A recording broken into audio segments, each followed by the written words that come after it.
Good morning, friends. It's an exciting day because we are going to start our first round of indoor seedlings for this year's upcoming garden season.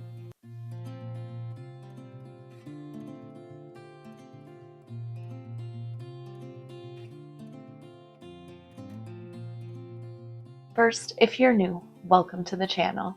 Today, I'm going to show you what we're going to start in mid-February for our Zone 4 Wisconsin garden and talk about some other things you can start this time of year.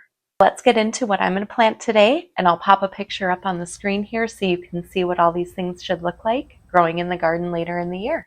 We'll start with flowers, and the first one, I have 7 different varieties we're starting today. I love growing these. I've grown them for years and probably always will, and that is snapdragons. I love these for vertical accent in the garden or for filling out cut flower bouquets. They're just a gorgeous cottage flower, and I love having a bunch in the garden. So we have 3 from the Madame Butterfly series, and that series is a double flowered type of snapdragon. So it is full and fluffy and beautiful, and they really fill out bouquets. The first one we have is the Madame Butterfly Rose. This is a beautiful kind of deep pink color. Then we have the yellow. This is a softer color yellow, so it's going to be perfect for a cottage type feel, kind of a soft, light, buttery color. And the last Madame Butterfly one we have is the cherry bronze. This is a multicolored snapdragon. It's kind of pink with that darker bronzy apricot coloring variation in it. It's just gorgeous. One other snapdragon I love out of this series that I was not able to get a refill on my seeds for this year that I think is worth noting is the Madame Butterfly Bronze with White. Those are just a beautiful apricot into white, a stunning snapdragon. I've never seen one like it, and I'm actually really sad that we're not going to be growing any of those this year. And the Madame Butterfly series grows about 26 to 36 inches tall, so perfect for cut flower bouquets. Then we have 4 from the Potomac series. These are the single flowered, kind of classic snapdragon. When you pinch them, they have the mouth that opens up. And the first one is the Potomac Lavender. This is just a soft purple, gorgeous. These grow about 40 to 60 inches tall, so a little bit taller than your Madame Butterfly series. Then we have the Potomac Berry Blend. This blend has some red, pink, some more of the lavender, just something to give us a bunch of different colors out there. And then I actually have a Potomac Ivory, which are seeds that we saved from plants that I had out there last year or the year before. And if you've never saved snapdragon seeds, I highly recommend it. It's very easy to do, and you get a lot of seeds from just one little pot out there. So I'm excited to see if these go. Last one, I think I'm probably the most excited about of all the snapdragons.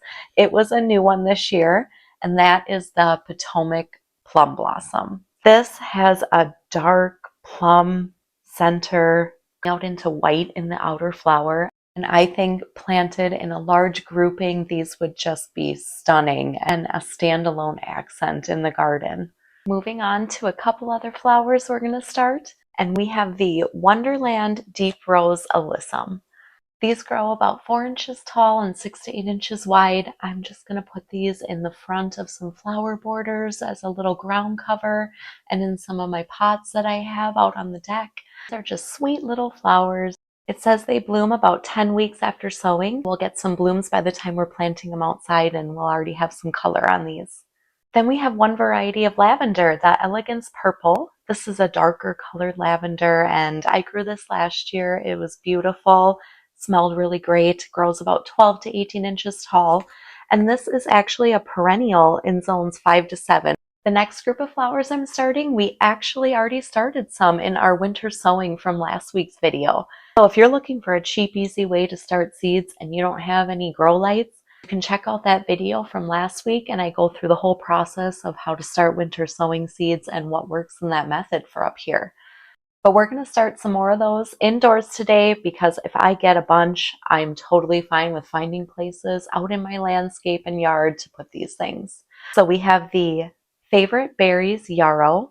This is a great perennial, zones 2 through 9. It can grow a ton of different places. I love them for cut flower bouquets. Just want a bunch of these to pop around in flower beds in the landscape.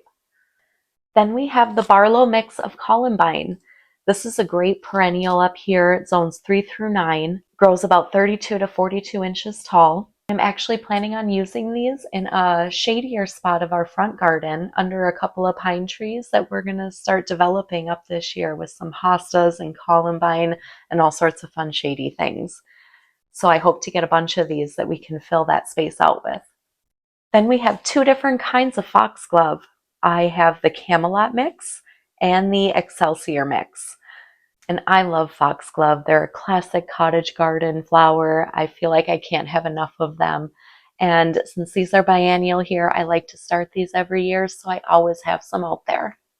Then we're going to start two different kinds of hollyhocks today. I have the Ford Hooks Giant Mix and also some saved seeds that we saved from my sister-in-law's garden. So I'm really excited to see if we get any of these. Then we have delphiniums. I have the Magic Fountain Mix here.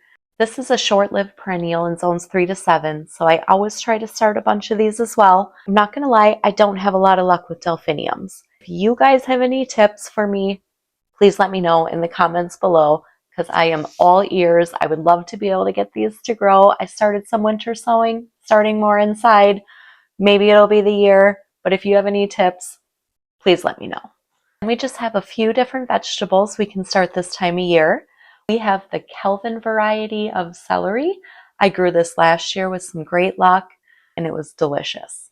Then I have 3 different varieties of onions that we're starting today. All of these onions are long day onions because we live up in the north, so that's what's going to grow best for us here. The first 2 are storage onions, which I love to grow because we go through a lot of onions here, so I love to be able to store them in my basement and use them all year round. I have 1 variety of red onion, that is the Barolo. I've grown these for a couple years. They don't quite store as long as the next onion we're going to talk about, but as far as a red onion goes, this is a great storage red onion. I can get these to store for about 6 months, just down in our unfinished basement. Then my favorite storage onion so far is the Patterson yellow onion. I've grown these for quite a few years. I still have some downstairs that we're using up through.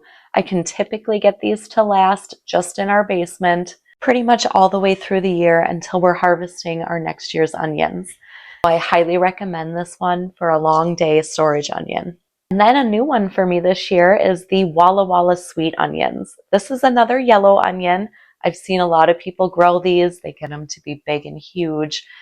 I know that these are not a storage onion, so we will use these up first and use them for fresh eating. And if I need to, I will dice them and freeze them to preserve them. But I'm really excited to start a new onion this year.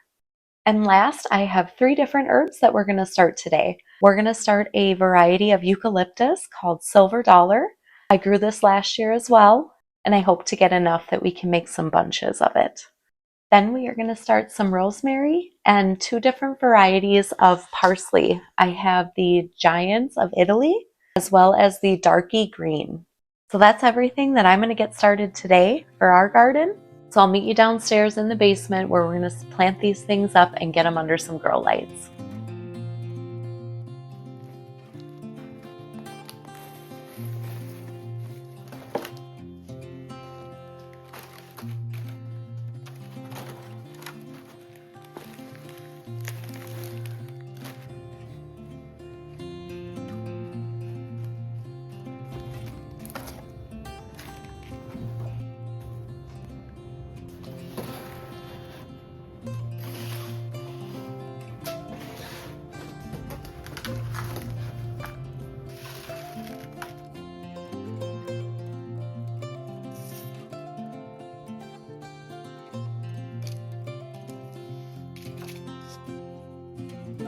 While I work on getting all these seeds planted up, I just wanted to talk about a really great resource online, and that is the Old Farmer's Almanac website. If you guys haven't been on it, they have a drop-down menu. If you click on gardening and the planting calendar, type in your zip code and it'll come up with 2 charts. The first one is all the spring planting. It'll give you a giant list of crops, tell you all the dates to start the plants indoors, when to plant them outdoors, and if you can direct seed, when you can start doing that outside. They even give you the last days that you can plant outdoors and still get a harvest. And then underneath, they have a fall planting guide that tells you all the same information.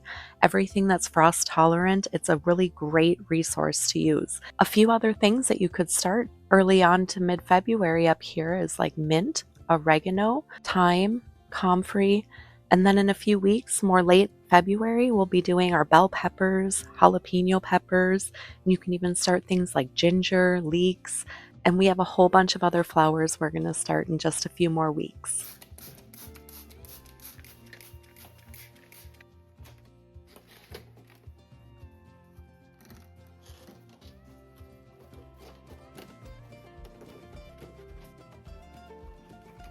Now that we have these all planted and watered in, I have the dome on and have them under the lights that I will keep on for 16 hours a day and off for 8 at night. I'll check these plants every day just to make sure they have enough moisture. And then once we have almost full germination, I'll take the humidity domes off, keep them watered, and I'll take you along when it comes time to thin and transplant these things through to when we're planting them out into the garden. So if you enjoy this sort of thing, consider subscribing, because this is my first of 4 or 5 rounds of seeds that we start around here. Thanks for watching today, guys, and hope we can see you in the next one.